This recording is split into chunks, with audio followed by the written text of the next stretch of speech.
You got to know somebody to get in. My dad works there, I work there, my son works there. The middle class is suddenly disappearing, and how that happens. You know, when you have a city that thrives on a certain industry and factories, and what happens when those factories close up and go. Pulitzer Prize winner Lynn Nottage visited Reading, Pennsylvania in 2011 after the city found it had the highest poverty rate in the country compared to those of its size. Thank you for watching. I'm Fox 43 Chief Meteorologist and Center Stage creator Bradon Long.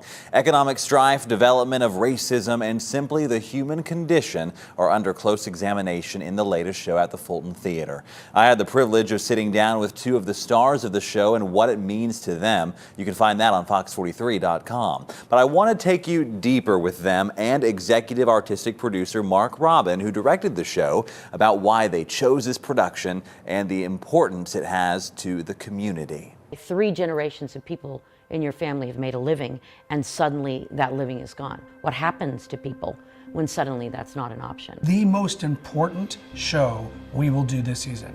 And in fact, for me personally, I think it's one of the most important shows anybody could see, period, especially now, when you're talking about the way in which we should be working as a community where all parts of our community are equal and should be equal. Sweat takes real-life stories of those from Reading, Pennsylvania, and channels it into new characters to tell this Pulitzer Prize-winning story. The reflection hitting hard in a community less than an hour from the source, focusing on how economic policy, in this case the North American Free Trade Agreement or NAFTA, had on everyday people. We were so invested in the new and neglected the old that got us to the new. And I thought that was enlightening. I was like, oh. And so I understood how these people feel left behind.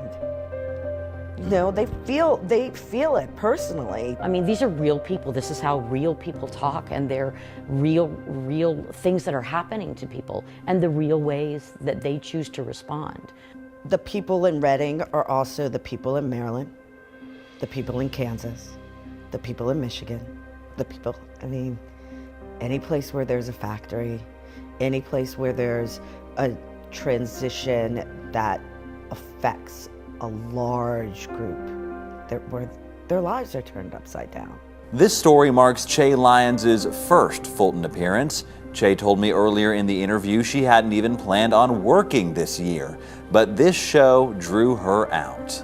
I have wanted to do this story since before it came to Broadway. This story actually spoke to me on a personal level in terms of transitions of how politics affects people personally. There's this group of people who are like, this is our job and this is where we're gonna stay and this is our safety net. And there's many people who are like, this is my opportunity to make something different or to expand. So I thought that was, it made me think actually of my grandparents who are from Louisiana, and they moved to Houston, Texas, and my grandfather got a job at a steel mill. He became a foreman, but that changed their lives. He was able to send all of his 4 kids to not only college, but secondary education. But that was the purpose that he went for that job. It was just very enlightening to me. I didn't think about that. I was like, wow. For executive artistic producer Mark Bradon, it's a show perfect for their studio series. We have the Groff series, that's what this play is all about. That's what the series is all about. We've been trying to grow the art here so that we can get to afford to do a play like this, because when you do this series, you're not doing it because you're trying to make money. You're doing it because you want to have the conversation. You know, we're extending this play 1 week. I mean, we're getting as much as we can out of as many performances as we can, not because we're looking to make money, but because we want everybody to see this. We are a nonprofit theater. A nonprofit theater should be worrying about the conversation and which conversations to choose to have. I think our audiences are going to come and see this play and go, oh my gosh, that is one of the most amazing, important, horrifying things I've ever seen. And they're going to realize it's because they are reliving or experiencing what someone they know felt.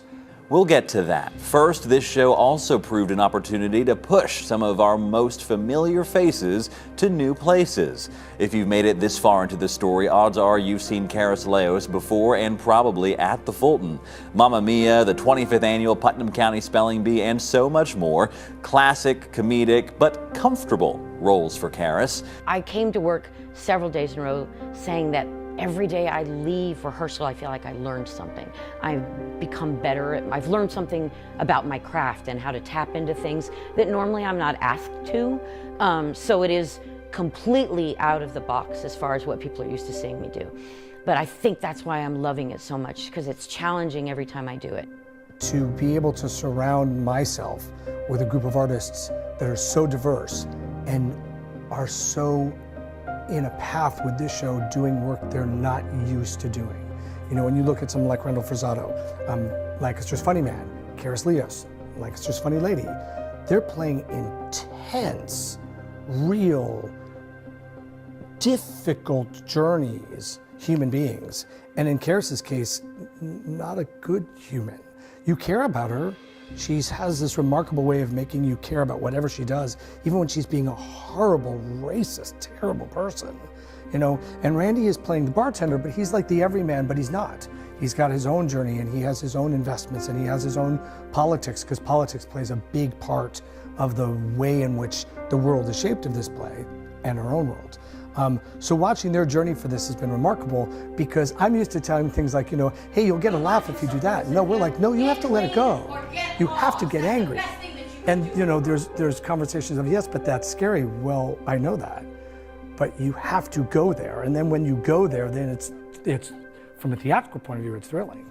And Che inspires everybody around her because she's so real, so visceral. You know, she has a moment and the next thing you know, there are tears streaming down her face while she's laughing through the line. It's that kind of dimension. It's thrilling. I feel like I've been in a master class with master artists for the last 3 weeks. In Sweat, you're seeing in real time how attitudes change, not just about work, but about people. How elements out of our control changes our environment and in turn changes how we feel about those close to us in that environment. It created an instant conversation in the theatrical community, not just because it won the Pulitzer Prize, but because of what it was and the rawness behind it. It's what's happening in our country, I think, every day, which is why it's so timely.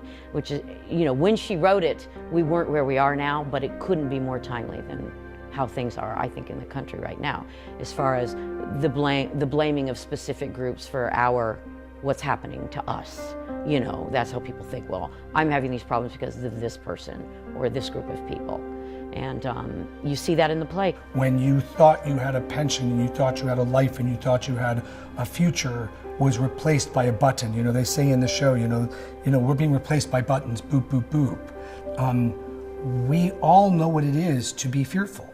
We all know what it is to think that we're secure and then have one event suddenly take all your security away. If there was ever a time that people that aren't even in the industry of, quote, this kind of worker, COVID just did that to almost all of us. This really is a reflection of who we are still. And the stories of these particular participants will echo in our audiences because it will either be their story or someone that they know. While shows like this sometimes are a risk, it's also a reminder of how theater is the place to have these conversations. Sometimes when you hold a mirror up to an audience, they don't really want to see the reflection. I'm begging people to take that risk. If they can come in the door, that would be amazing. And then I want them to walk out the door changed. I want them to re-examine something about themselves. I want them to talk to somebody. We want to lead the conversations in our community. And the fact that our community is letting us do that, it's an honor.